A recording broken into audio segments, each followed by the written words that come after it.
जैसे कि मैं एक बार गधा बन गया जब गंदे जन्म भोग रहा था, और गधा भी अंधा हो गया, धनी ने छोड़ दिया।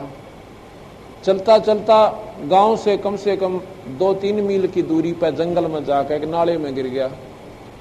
किसी ने निकाला को ना, और 7 दिन में दुख पाकर भूखा प्यासा मेरे प्राण गए।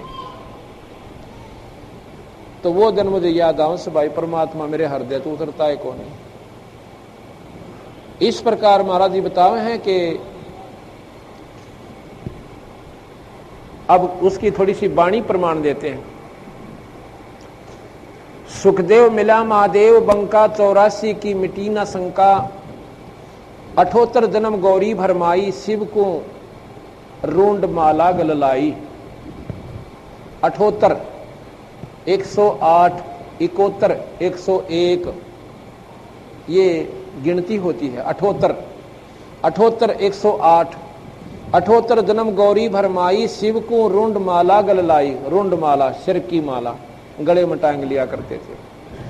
अर्ध शरीरी देवी गौरा, और जिनका क्षीर बहा नहीं भौरा। अर्ध शरीरी यानी पत्नी को आधे दुख सुख की का हिस्सा मानते हैं, अर्ध शरीरी बोलते हैं। अर्नो के उसका भी जन्म मरण नहीं मिटा, भगवान शिव के साथ रह के। अर्ध शरीरी देवी गौरा, जिनका थीर बया नहीं बोरा। नारद मुनि उपदेश बखाना, और गिरजा सुनो मोक्ष पद ज्ञाना। नारद मुनि ने उपदेश बताया। सुन हे देवी गौरा माई, 68 तीर्थ तुम पर बीन आई। और पिंड प्रधान किए कै बारी, और खुली नहीं वो मुक्त द्वारी। कहते हैं हे माता 68 तीर्थ तुम मेरा कितनी बना ली, और पिंड प्रधान तेरे कितनी बार हो लिए, पर तेरा मोक्ष का रास्ता को ना पाया। रुंड माला शिव के गलमाही, सो देवी तुम जानो नाही।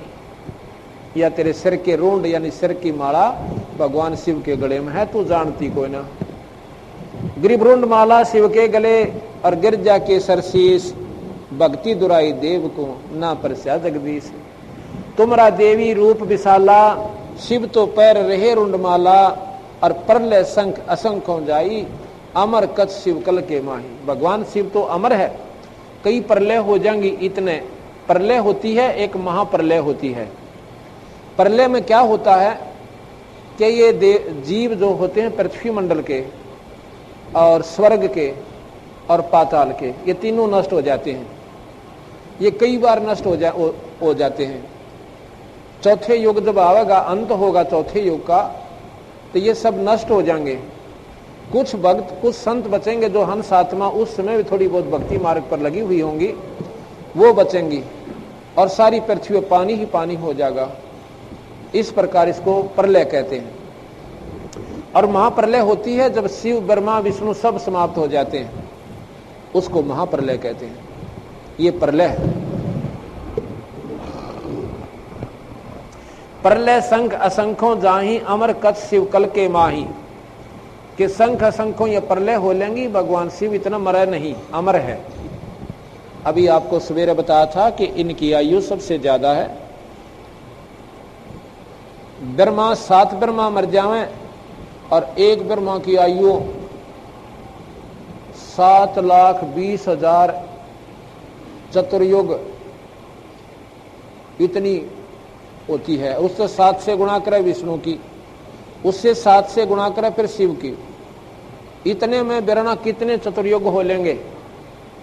और हर चतुर्युग में एक बार प्रलय होती है। चौथा युग जब अंत होगा, एक बार तो नीकलंक नाम का एक अवतार आएगा। 10वां अवतार अभी आया नहीं है, वो 10वां अवतार फिर आएगा। और वो कौन होगा? गरीबदास जी महाराज कहते हैं वो राजा हरिश्चंद्र होगा।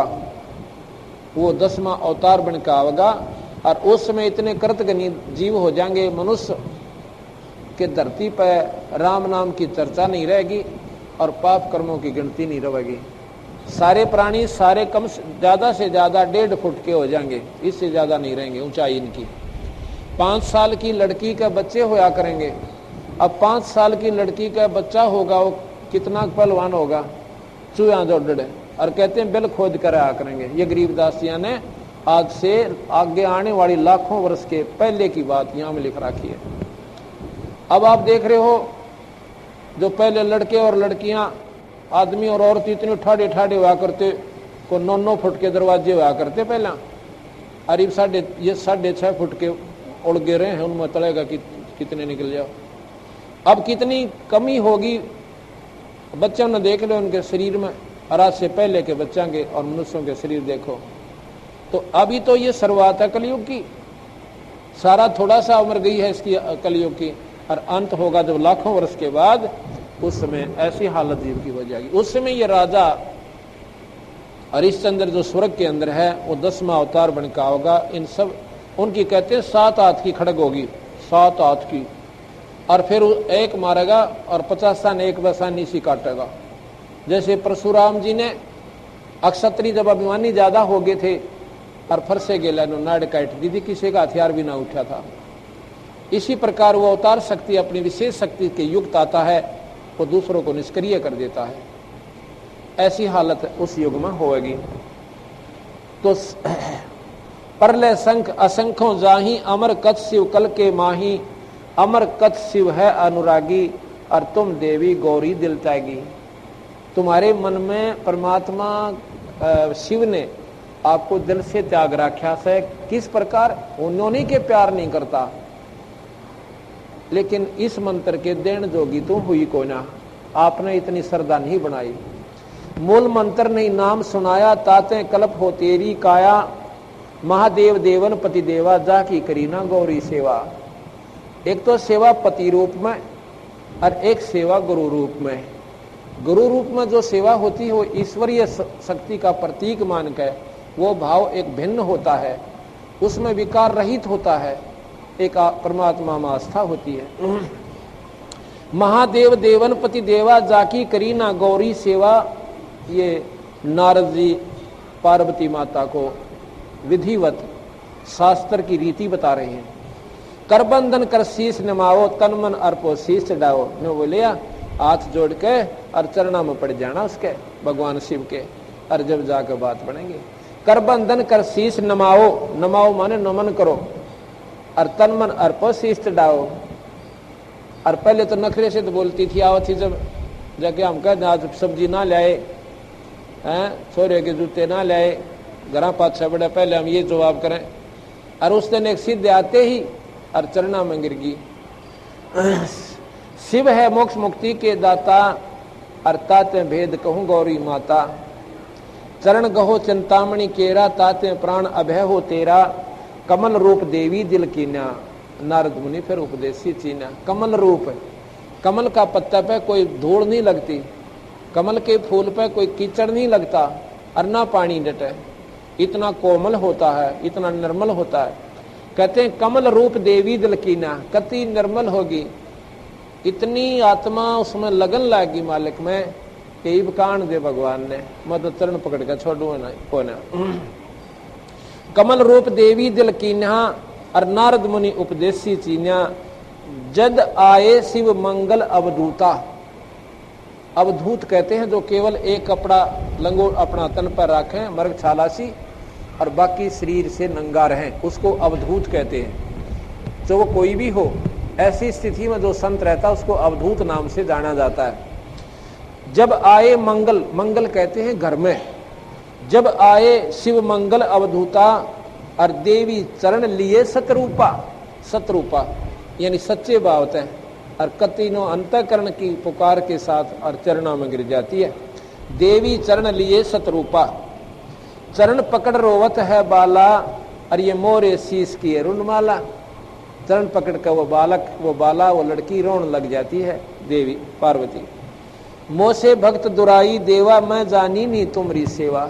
आपने मेरे से यह भक्ति छुपा कर रखी, और मैं आपकी इस सेवा को समझ नहीं पाई, और इसी कारण से मुझ पापनी को आपने ये अनमोल मंत्र नहीं सुनाया।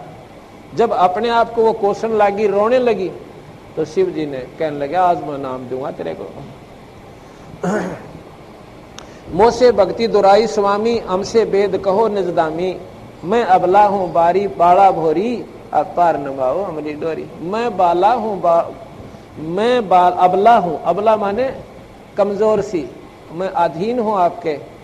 मैं अबला हूँ बाला भोरी, मैं बड़ी बाड़ी लड़की थी महाराज जी, मैंने इन बातों का ज्ञान नहीं था। मैं अबला हूँ बाला भोरी और पार निभाओ हमारी डोरी।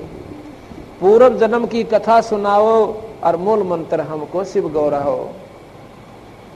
गरीब मूल मंत्र महबूब का, उस परम पिता परमात्मा का नाम, यानी शिव से ऊपर जो भगवान है उसका देवी या पार्वती कह रही है। मूल मंत्र महबूब का ईस सनाओ मोही, जुगन जुगन पातक कट ये छूटे दिल द्रोही। भूल पड़ी भव सागर हम ही, मोक्ष मुक्ति के दाता तुम ही। मन के बेरा था पहले रे सुहा उन अनमोल चीज ने हैं।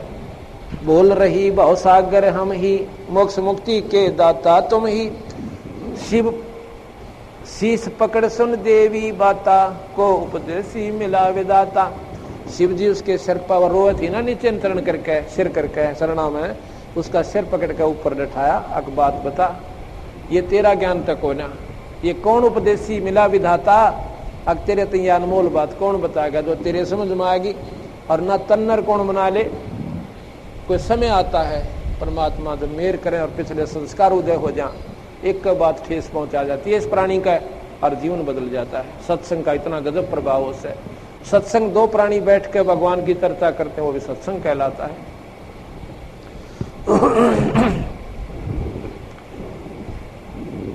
शीश पकड़ सुन देवी बाता, को उपदेशी मिला विधाता।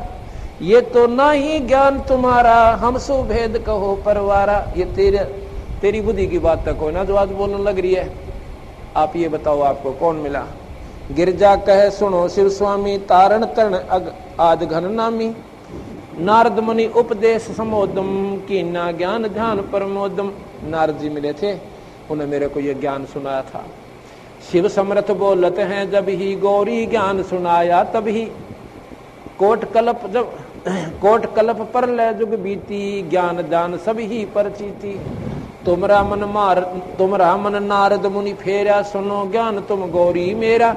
अब तुम्हारे मन को नारद मुनि ने डाइवर्ट कर दिया, इसको बदल दिया हमारी तरफ, इस परमात्मा के पानी की तरफ। और अब मैं तुझे वो मंत्र सुनाऊंगा। बनखंड चालो गौरी दीवानी, पंछी सुने ना हमारी वाणी। बनखंड चालो गौरी दीवानी, पंछी सुने ना हमारी वाणी। जब शिव को कर से लाई तारी, उड़ गए पंछी नर और नारी। जब भगवान शिव ने ऐसे हाथ से, कर माने हाथ, कर से लाई तारी और उड़ गए पक्षी नर और नारी। नर मादा सभी भाग्य वहां थे। जहां एक सूख्या तरवर ताक्या, शिव को आसन तावा राख्या। तरवर माने पेड़, और सूखा जिसके पत्ते ना हो, डाली डाली खड़ी हो। तावा सूखा तरवर ताक्या, ताक्या माने देखा। ये महाराज जी ने ऐसे डंकी बाणी लिख रखी है, बस थोड़ा ऐसे अक्षरों को एक बार समझ लेना, आनंद सान लग जाता है। तावा एक सूखा तरवर ताक्या, शिव को आसन तावा राख्या। जहाँ एक गंध अंड तिसमाही, जिस जानत है समृत साई। उसमें एक अंडा गंदा पड़ा हुआ था। जोग असंग कल्प भर माया, पूर्व जन्म कोई पिछला आया। अब उस अंडे का, उसमें जो जीव उलझा पड़ा था, जब तक वो अंडा सूख के कति मिट्टी नहीं बन देता, इतने वो प्राण, वो जीव सुखदेव का उस अंडे में रहता। तो कहते हैं कोई पिछला जन्म कोई पूर्वला आया, पछले बिरना कितने बूंदे कर्म भोग दिए थे, हमने भी करा कितनी बार भोगे। अब किसी जन्म में भगवान ने हमारे ऊपर मेहर बख्शी, या हमारे कोई ऐसे पुण्य गया आगे, कोई संत फेट गया होगा, और उस संत ने हमारा ये सारा ही दिमाग बदल दिया होगा, और हमारी भक्ति का मार्ग उस परमात्मा के प्यारे संता में अर्पण हो गया होगा, और हमने उस जन्म में अपनी वो भक्ति का बीज बोया। वो बीज बोया तो आज हमारे सामने वो बीज का प्रभाव आज भी है। हो सकता है वो एक जन्म में फल पूरा हुआ पौधा, हो सकता है 2 भी लाग जाए, और 3 भी लाग जाए, और 4 भी लग जाए, पर होगा पूरा ही। जिसमें ये बीज प्रवेश नहीं हो लिया किसी भी युग में, वो प्राणी सत्संग में नहीं आ सकते। और आ भी गए तो सत्संगी बातों को स्वीकार ही नहीं कर सकते उनमें, क्योंकि सुखदेव जैसे एक ही सत्संग में और महापुरुष बन गए, इसी प्रकार सत्संग जहां तक भी ये वाणी जा रही है परमात्मा की, पशु पक्षियों पर भी काम कर रही है। हमने नहीं ज्ञान इन बातों का और ना उन अनजानों ने ज्ञान। ये बंदी छोड़ की वाणी जहां पर भी जा रही है, जब एक शिव जी की वाणी के उन्होंने एक प्रवचन ही किया था, पार्वती को बता रहे थे कि भगवान ऐसे मिलेगा, तू यहाँ ध्यान लगा, ऐसे कर, ये नाम जप, किलियम कर, ओम कर, सोहम कर, यही मंत्र सुनाए थे पार्वती को भगवान ने। और ये 3 लोक के सबसे उत्तम मंत्र हैं। इनके सुनन मात्रता वो गंदा अंडा भी पार हो गया। और ये तो पूर्ण भगवान की वाणी, ये तो उस परम पिता परमात्मा सतपुरुष अनंत कोटि ब्रह्मांड के भगवान की वाणी है। ये तो पशु और पक्षी और पौधों पर भी काम करती है। जहां तक ये बंदी छोड़ की वाणी उनके काना में पड़ती है, उनके ऊपर जाती है। जोग असंकल्प भरमाया, पूर्व जन्म कोई पिछला आया। योग असंख्य योग तक कल्प भरमाया। कल्प होता है जिसमें एक कल्प कई अरबों युग का होता है, और जब ये महाप्रलय होती है उस कल्प के बाद फिर दोबारा सृष्टि रची जाती है। तो नौके जोग असंख्य कल्प भरमाया, हम सारे करा कई युगों तक भरम लिए। और वो सुखदेव भी पहले ऐसे ही भरम रहा था, और फिर नौके पूर्व जन्म कोई अच्छा आया, कोई पिछला जन्म बढ़िया उसके आगे अड़ गया, और जिसके कारण उन्होंने वो पार्वती को दिया हुआ ज्ञान भी उसके ऊपर प्रवेश कर गया और उसके शरीर में कुछ समय का अमृतत्व दे दिया। सत साहिब जी, इस वीडियो के बनाने का उद्देश्य हमारा किसी को भी नीचा दिखाना व किसी की भावनाओं को ठेस पहुंचाने का नहीं है। तो आइए देखते हैं जगत गुरु तत्वदर्शी संत रामपाल जी महाराज जी का ज्ञान, उनकी द्वारा लिखी पुस्तक परिभाषा प्रभु की, पेज नंबर 71 से। गीता अध्याय नंबर 2 का श्लोक नंबर 8 हिंदी अनुवाद। क्योंकि भूमि में निष्कटंक धन धान्य संपन्न राज्य को और देवताओं के स्वामी पने को प्राप्त होकर भी मैं उस उपाय को नहीं देखता हूँ जो मेरी इंद्रियों के सुखाने वाले शोक को दूर कर सके। अर्थात मुझे युद्ध के लिए कोई राजी नहीं कर सकता। यह तो मेरा अटल फैसला समझ लो भगवान कि मैं युद्ध नहीं करूँगा। यह बात आप पहले याद रखना और फिर जो हमारे फायदे में हो वह बताना। रोता हुआ अर्जुन कह रहा है कि दाता, मैं युद्ध तो बिल्कुल नहीं करूँगा, परंतु आप हमारे गुरुदेव हो, जिसमें हमारा हित हो वह बताना। अब यदि श्री कृष्ण जी बोल रहे होते तो तुरंत कहते, भाई बहुत अच्छी बात है। अर्जुन को सीने से लगाते कि तूने बहुत ही कमाल की बात कर दी, वापिस चल, कुछ भी नहीं बिगड़ा है। क्योंकि पहले प्रभु ने कितने प्रयत्न किए कि यह युद्ध का अनर्थ न हो, यहाँ भी कह देते, लेकिन भगवान श्री कृष्ण नहीं बोल रहे थे। उनकी आत्मा में वह काल प्रेतवत प्रवेश कर गया।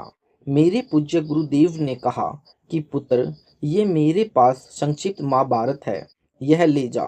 तू मुझे कोई सच्चा ग्राहक लगता है जो इतनी खोद खोद कर बात पूछ रहा है। अब नए शास्त्र जो आ रहे हैं तो उनमें ये सच अनजान संत यथार्थ बातों को निकाल रहे हैं, और यह तू ले जा और इसमें पढ़। इन्होंने मुझे वहीं पर दिखाया। संक्षिप्त महाभारत द्वितीय खंड और गीता प्रेस गोरखपुर से प्रकाशित, पृष्ठ नंबर 1531। पांडुनंदन अर्जुन श्री कृष्ण के साथ रहकर बहुत प्रसन्न थे।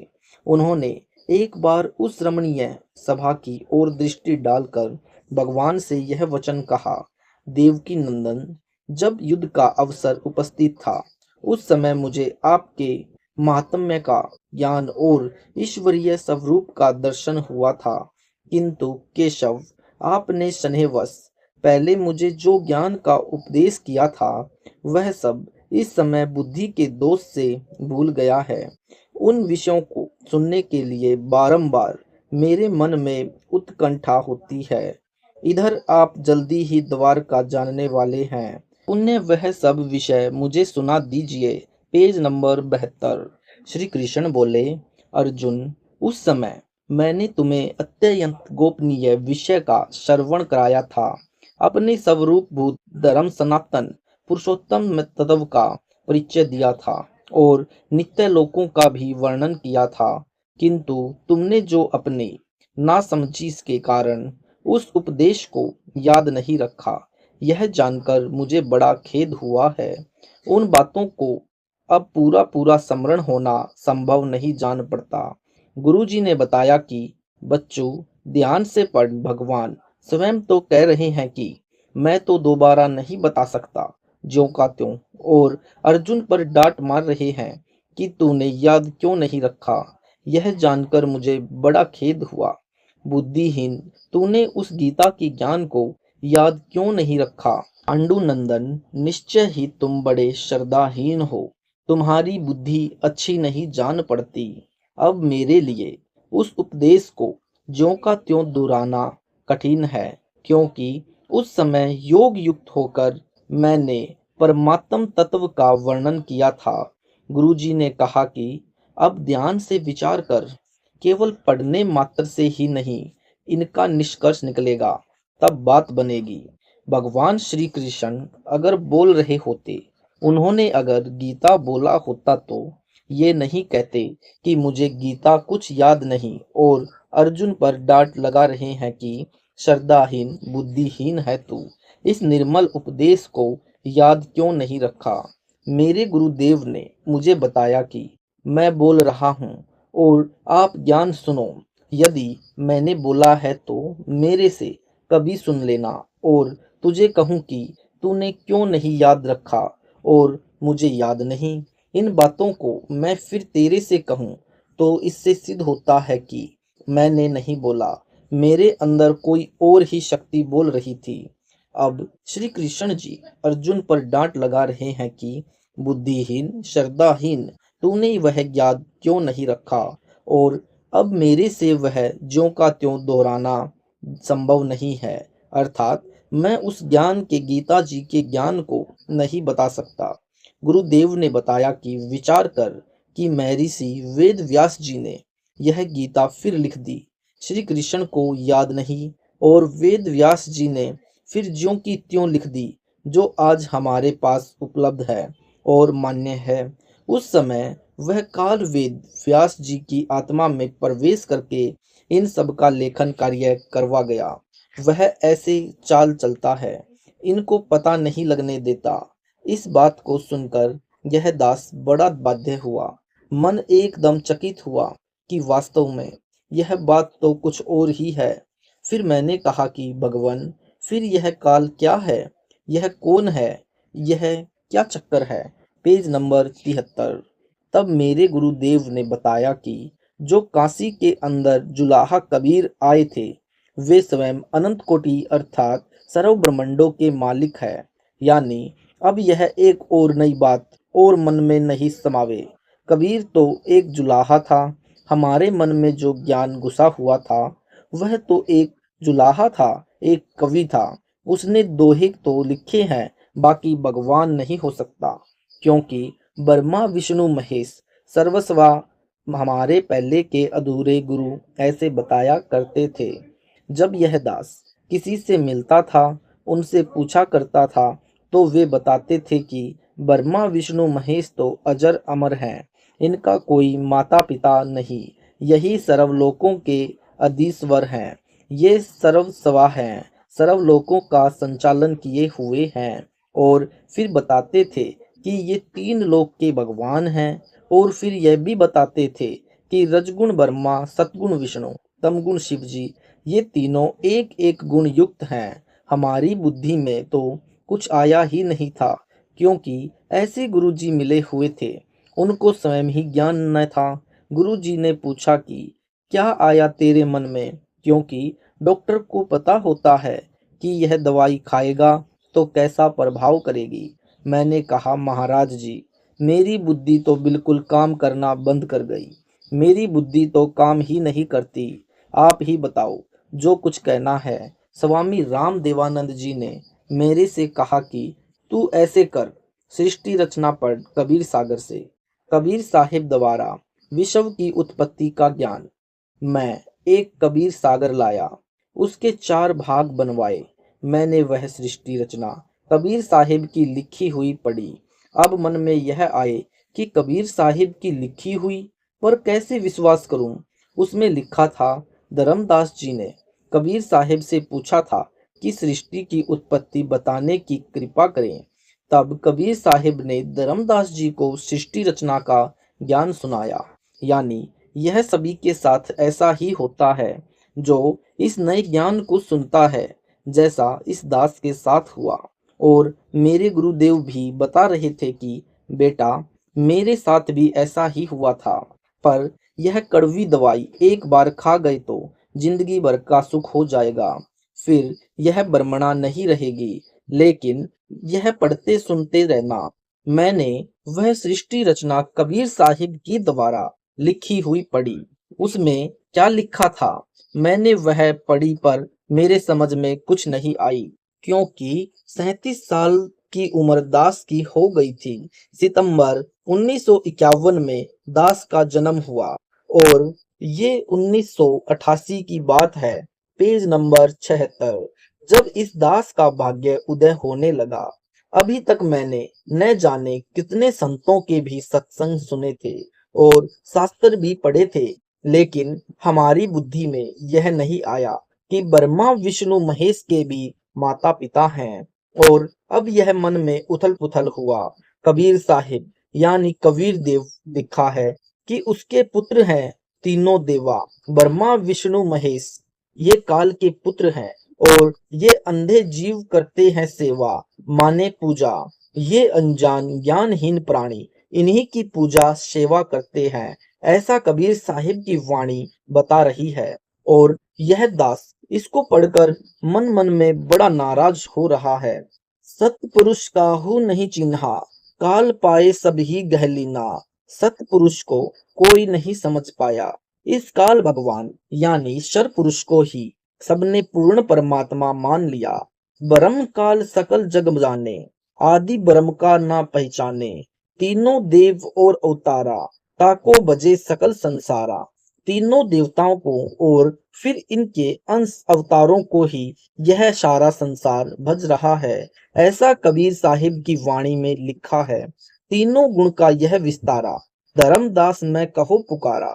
ये तीन गुण हम रोज सुनते थे, रजगुण ब्रह्मा, सतगुण विष्णु, तमगुण शिव जी। लेकिन यह फिर भी समझ में नहीं आवे कि तीनों गुण का यह विस्तारा, धर्मदास मैं कहूँ पुकारा। गुण तीनों की भक्ति में भूल परो संसार, कहे कबीर निज नाम बिन कैसे उतरे पार। अब तीनों गुण कौन से हैं? यह रजगुण ब्रह्मा, सतगुण विष्णु, तमगुण शिव जी हैं। गुरु जी ने बताए। वैसे तो हम सुना करते थे कि रजगुण ब्रह्मा, सतगुण विष्णु और तमगुण शिव जी है, लेकिन मेरी बुद्धि काम नहीं करती थी। मैं गया गुरुदेव जी के पास। मैंने कहा कि गुरु जी, जो आपने यह सृष्टि रचना बताई थी वह मैंने सरव पढ़ लिया। इसमें तो ऊट पटांग सी बातें लग रही है। मैंने पूछा कि गुरुदेव, ये त्रिदेव कौन है? उन्होंने बताया, ब्रह्मा विष्णु महेश को त्रिदेव कहते हैं। फिर पूछा कि तीन पुत्र अष्टंगी जाए और ब्रह्मा विष्णु शिव नाम धराए। मैंने उनसे कहा कि मैं इन बातों को कुछ सत्य भी मान रहा हूँ, लेकिन यह प्रमाण यदि हमें मूल शास्त्रों में नहीं मिलेगा तो मैं नहीं मान सकता गुरुजी। तो गुरुदेव ने कहा कि बेटा, यह तो मुझे पहले ही मालूम था कि तू क्या कहेगा। कौन से शास्त्रों में चाहता है? मैंने कहा कि किसी में भी मिल जाए। 18 पुराण, गीता जी, उनमें मिल जाए। Page number 77। गुरुदेव ने कहा कि तीन गुण कौन से हैं? मैंने कहा कि जी, गुण तो ये अलग होते हैं, तीन गुण रज सत तम। तो उन्होंने कहा कि नहीं, ब्रह्मा विष्णु महेश ही तीनों गुण हैं। ये आकार रूप में है और इनका निराकार प्रभाव यहाँ पर फैला हुआ है। जैसे यह आकार में अपने लोकों में है। तीनों ब्रह्मा विष्णु महेश और इनमें काल के एक एक गुण भर दिया। जैसे रसोई में मिर्चों का छोंक लगे और तीसरे कमरे में बैठे हैं, उनको भी छींके आए। वह मूल वस्तु यानी मिर्च आकार रूप में रसोई में है और छीकम छीक कर रखा है तीसरे कमरे में। ऐसे ही वह मिर्च तो आकार में रसोई में थी और उसका प्रभाव तीसरे कमरे में पहुंच गया। अब क्या बताया कि फूल सही सरगुण कहाया, निर्गुण गंध सुगंध। ये तीनों देवता सरगुण है, ये आकार में है, अपने अपने लोक में है और जब चाहे यहाँ भी अन्य रूप बनाकर आ सकते हैं। और प्रभाव जैसे सुगंध फूल से निकल न जाने जहां तक फैल रही होती है, ऐसे ही इनका प्रभाव है। मैंने कहा कि जी फिर आप कोई ऐसा प्रमाण बताओ कि यह मन पापी शांत हो जाए। ऐसे तो दास नहीं मान सकता। ब्रह्मा विष्णु महेश तो अजर और अमर हैं, हमने तो आज तक यही सुना है।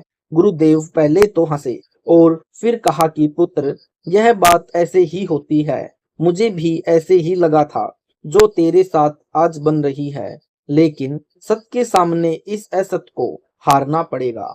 मैं बोला कि जी मैं तो हारा पड़ा हूँ। अगर इन ब्रह्मा विष्णु महेश की उत्पत्ति अगर किसी भी प्रमाणित शास्त्र में पा जाएगी तो मैं आपका दास हूँ।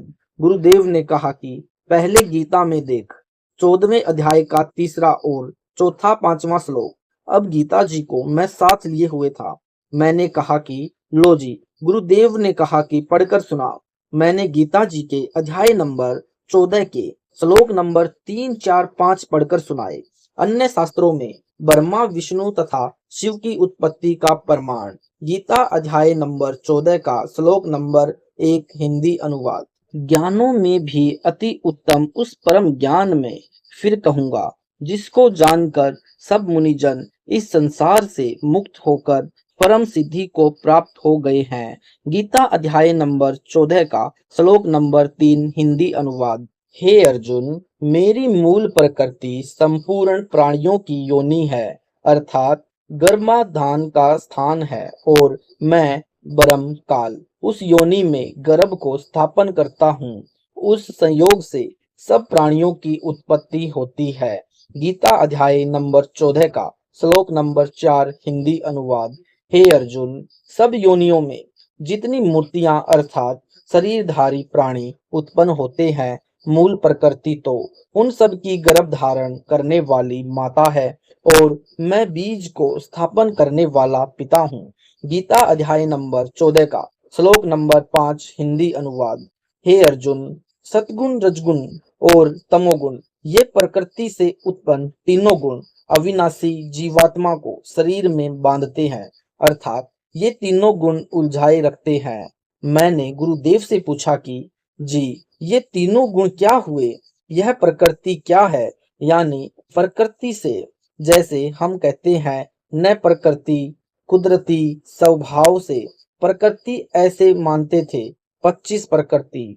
गुरुदेव ने बताया कि यह प्रकृति अष्टंगी यानी शेरा वाली है और तीनों गुण ब्रह्मा विष्णु महेश हैं और इस प्रकृति से इन तीनों गुणों रजोगुण ब्रह्मा, सतगुण विष्णु, तमगुण शिव की उत्पत्ति हुई और यह प्रकृति अर्थात दुर्गा ही तीनों देवताओं की माँ है। मैंने कहा कि जी एक बात बताओ, कहाँ प्रमाण मिल सकता है? गुरुदेव ने कहा कि शिव पुराण देखो, पेज नंबर 79। मैं तो फिर इनको लेकर अपने साथ रखने लगा। शिव महापुराण गीता प्रेस गोरखपुर से प्रकाशित। यानी कई भक्त कहते हैं कि हमें तो गीता प्रेस गोरखपुर से प्रकाशित पर विश्वास होता है। संक्षिप्त शिव पुराण रुद्र संहिता पृष्ठ नंबर 100। इसमें कोई पूछ रहा है तो कहा है कि उस पराशक्ति को प्रधान प्रकृति गुणवती माया बुद्धि तत्व की जननी तथा विकार रहित बताया गया है। वह शक्ति अंबिका कही गई है। उसी को प्रकृति सर्वेश्वरी और त्रिदेव जननी यानी ब्रह्मा विष्णु महेश की माता नित्या मूल कारण भी कहते हैं। सदाशिव द्वारा प्रकट की गई उस शक्ति की 8 भुजाएं हैं। अब फिर मैं संशय में गिर गया कि जी सदाशिव कौन है और ये 3 देव कैसे हैं?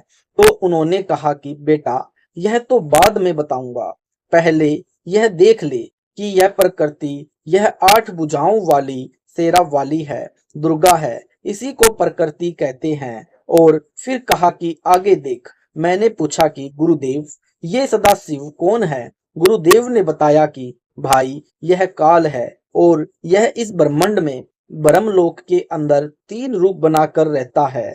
देखे ब्रह्मांड का चित्र, जिसको अंड भी कहते हैं, इसी को ब्रह्मांड भी कहते हैं, और शरीर में इसी की व्यवस्था है, इसलिए इसे पिंड भी कहते हैं। एक ब्रह्मांड का लघु चित्र केवल उदाहरण समझाने के लिए देखें। मेरे गुरुदेव ने मुझे समझाया और फिर दास ने अपनी आंखों देखा। जब यह दिव्य दृष्टि काम करने लगी, फिर ये बनाए। अब ये देखो, एक पूरे ब्रह्मांड का चित्र।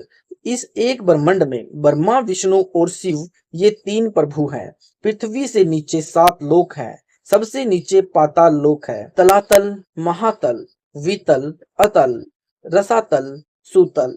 इनसे ऊपर पृथ्वी लोक है और स्वर्ग व इंद्र का लोक बिल्कुल साथ साथ है। इंद्र स्वर्ग का राजा है। एक शिवलोक है जो एक त्रिलोकीय शिव का लोक है। इनको भी एक लोक मिला हुआ है। एक धर्मराय का लोक है जहाँ पर लेखा जोखा होता है। एक मानसरोवर है। एक ब्रह्मा जी का लोक है। एक त्रिलोकीय विष्णु जी का लोक है। ये 3 देव हैं जो काल के पुत्र बताए गुरुदेव ने। काल ने एक ब्रह्म लोक बनाया है जिसमें ब्रह्म अपने ही 3 अलग अलग रूपों में रहता है। इसके अंदर एक महास्वर्ग बनाया है।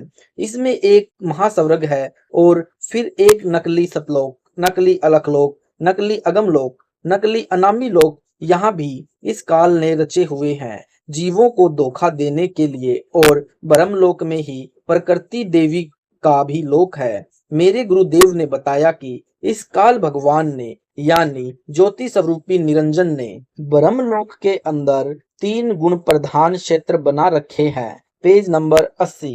एक क्षेत्र सतगुण प्रधान है जहां पर यह महाविष्णु रूप में और साथ में अपनी पत्नी दुर्गा को महालक्ष्मी रूप में रखता है। जब यह सतोगुण क्षेत्र में रहता है तो महाशिव रूप में वह दुर्गा को अपनी पत्नी के रूप में महापार्वती रूप बनाकर रखता है। और रजगुण प्रधान क्षेत्र में महाब्रह्मा व दुर्गा को सावित्री रूप बनाकर रखता है। सतगुण प्रधान क्षेत्र में काल व दुर्गा के पति पत्नी व्यवहार से जो पुत्र उत्पन्न होता है वह सत्वगुणी होता है तथा उसका नाम विष्णु नाम रखता है। और तमोगुण प्रधान क्षेत्र में इनके पति पत्नी व्यवहार से जो पुत्र उत्पन्न होता है उसको रुद्र कहते हैं। और रजगुण प्रधान क्षेत्र में जो पुत्र उत्पन्न होता है उसको ब्रह्मा कहते हैं। और जब ये तीनों बालक होते हैं तो इनको बेहोश कर देता है अपनी शक्ति से, इनको अचेत रखता है। प्रत्येक ब्रह्मांड में कबीर परमेश्वर यानी कबीर देव भी अपना अन्य रूप बनाकर रहते हैं। जैसे प्रत्येक देश में हर देश का राजदूत भवन होता है। काल के हर ब्रह्मांड में अपनी शक्ति से दूसरा रूप बनाकर सतगुरु कबीर साहिब भी रहते हैं। एक ब्रह्मांड में ब्रह्मा, विष्णु और शिव काल के पुत्र हैं। ये प्रकृति से उत्पन्न हुए और ये एक ब्रह्मांड में 3 लोकों के मालिक हैं।